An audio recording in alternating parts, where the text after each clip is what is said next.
So today we're going to talk about imagination. And if you're like, I've been talking about imagination now for a couple of weeks, getting ready to talk about imagination.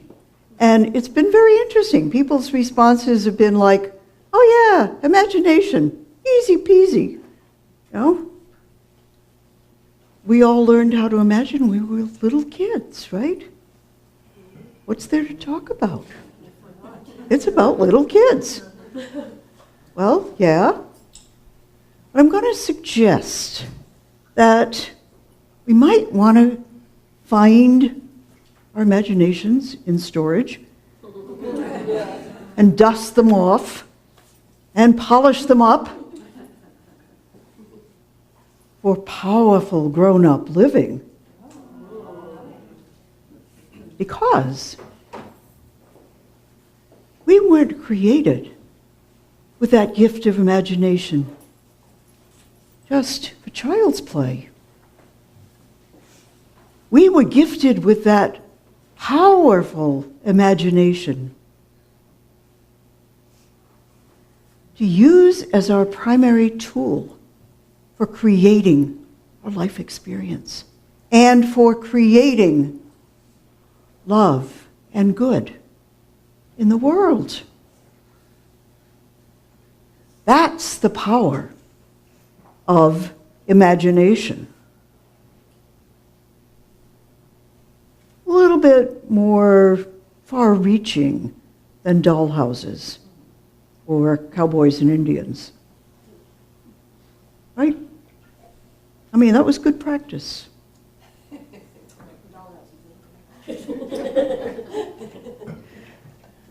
Charles Fillmore, who we talk about him a lot right now because he's the one whose imagination gave us the concept of the 12 powers. And it wasn't, from him personally, individually. It was from his return to the temple. I love that analogy. From his time in the temple within. It came to him. It was a gift to him to share. And he was able to grasp it, even though it wasn't right there in his life right then as something he could see or hear, because he had a good imagination. He had a practiced imagination. What he said was, quote, "When the faculties of mind are understood, it will be found that every form and shape, everything, originated in imagination." Every form and shape originated in imagination. What an interesting thought. Anything we can think of originated in the divine power of imagination. That's important. One of the things that people's comments about, oh yeah, imagination, no problem. I know how to do that, yeah. Let's go on to the next thing. That made me realize is one of the aspects of all of these 12 powers for our hero's journey that we are considering this fall. Now it's fall, I can say this fall. It was this summer. What? Oh, okay, put it on hold. Imagine it's fall. There you go. Yes, imagine it's fall. One of the most important things to be aware of for all of these powers and exercising them, for faith and love and strength, and there's one more that's just gone poof out of my mind. Wisdom, of course, wisdom. Okay, I said love. I did. Say it again. Love.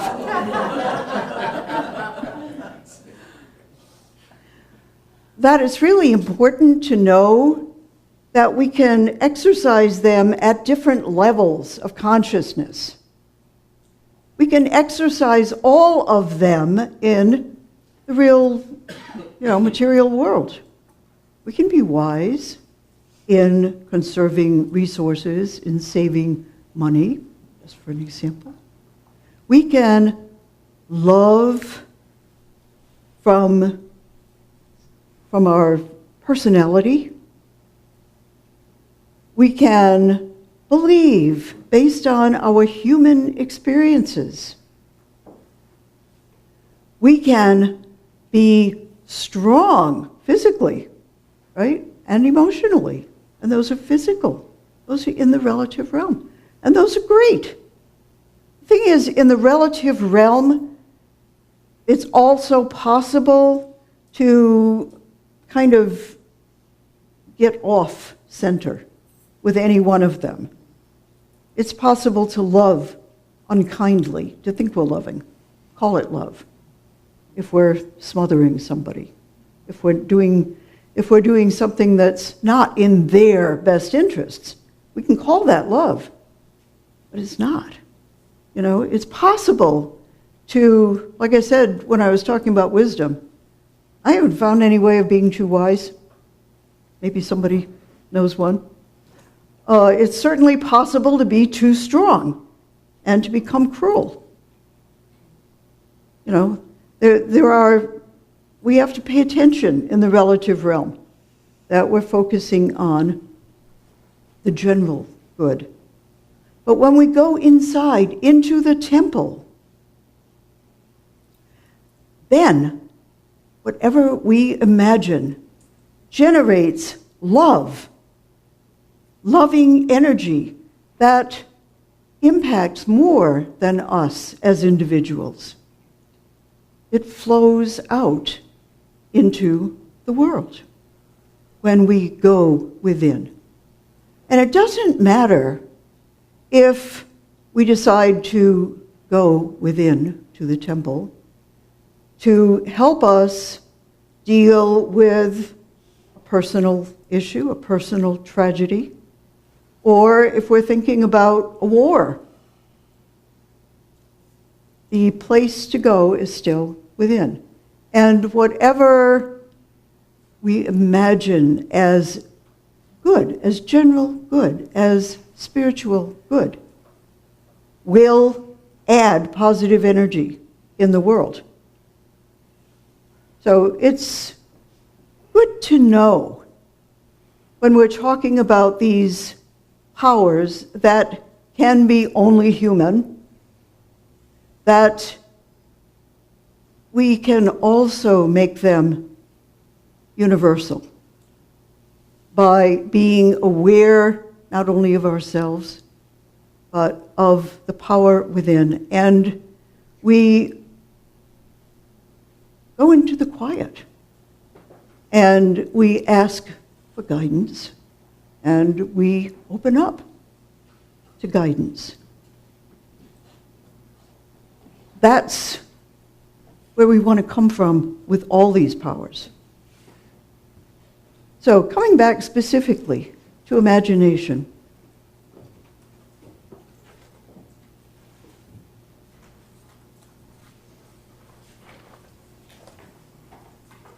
I usually take time on Monday to start working on the next Sunday's talk. The plate is kind of swept clean on Sunday, and okay, so there's room for the next idea, even if I've been incubating it in the background previously. Monday's the day that, I usually set aside time. Fortunately, it's a day when things are pretty quiet. And I usually can manage to find the time to sit down and go within and think about the topic and just let it fill me. And this Monday, first thing in the morning, we had done something very difficult. some of you I've told already. The really awesome, sweet, fun, lively Lhasa Apso that we rescued 3 months ago, and that I talked to you about teaching how to go through the dog door, and well, he turned out to be crazy.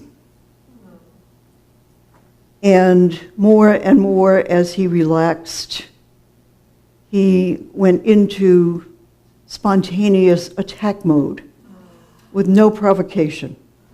And he'd bitten about 10 people. Some of them, you know, you could still talk to him, but some of them were people that he had been friendly with. And then all of a sudden, for no reason, he would attack them. Like, what is going on? And the attacks were getting more ferocious, and they were getting longer. And finally, one evening, he spontaneously, out of nowhere, attacked our getting smaller and smaller 15-year-old Maltese. Killer. I mean, he was out of his mind.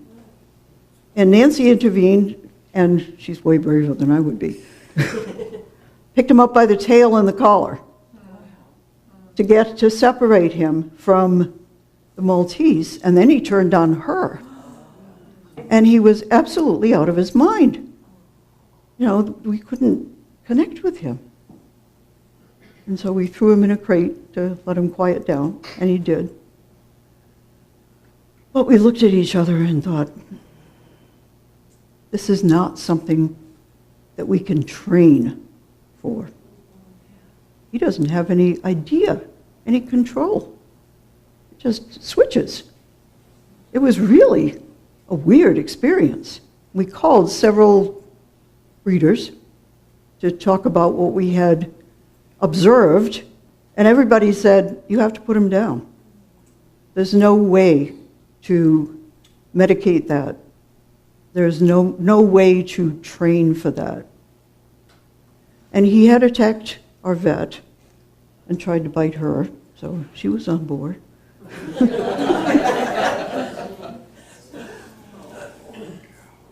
And so that was on a Friday evening that happened.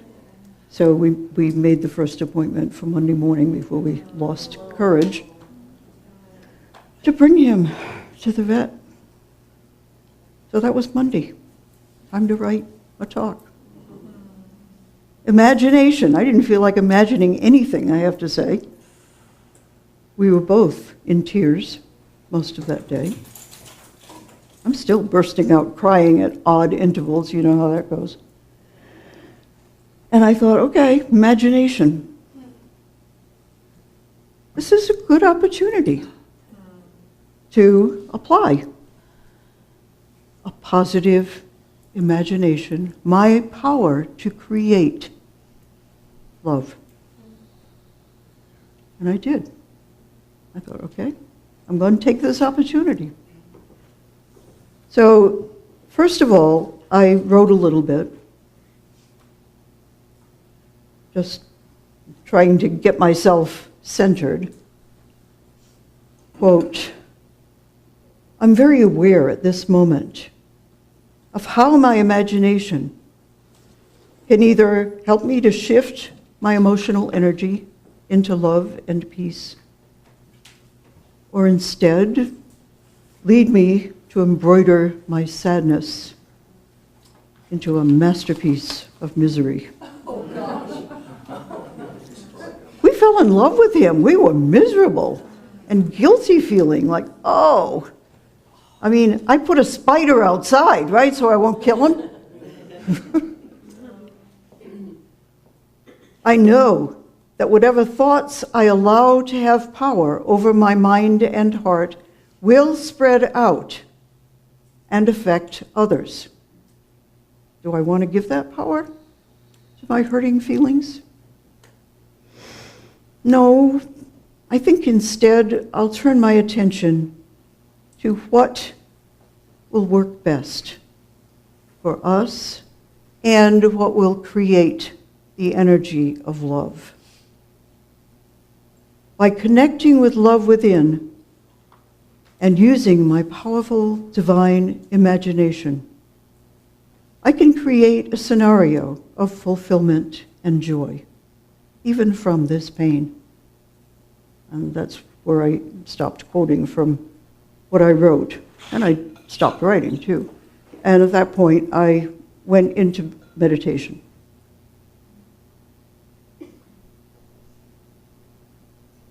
And centered. And quieted. And opened up.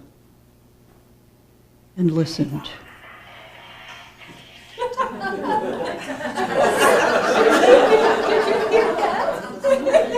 That wasn't exactly what I heard.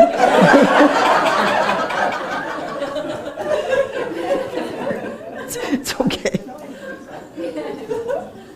I'm waiting for the day when my phone in my pocket rings while I'm talking.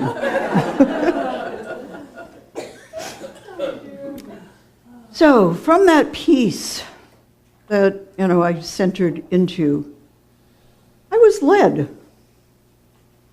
I was led to release my sadness, not to stuff it down, but just to turn my attention to a different thought and select another thought to focus on. What I found myself doing was thinking about dogs, feeling deep gratitude for the love that they bring into our lives. And I know that other animals do that as well. I have felt that with cats and birds. And, it's not specific to animals. Although I'm becoming aware of research. There's a lot of research going on canine psychology, interestingly enough. Because they figured out how to teach dogs to be quiet in an MRI machine. You can imagine that. It takes about 5 months to train a dog to be able to do that. That's probably what it would take for people.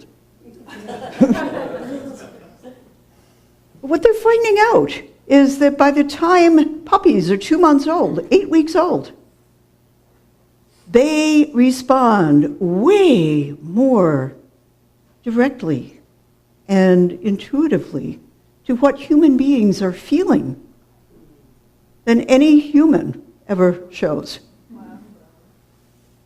And now they've discovered that there's actually a place in the brain of dogs.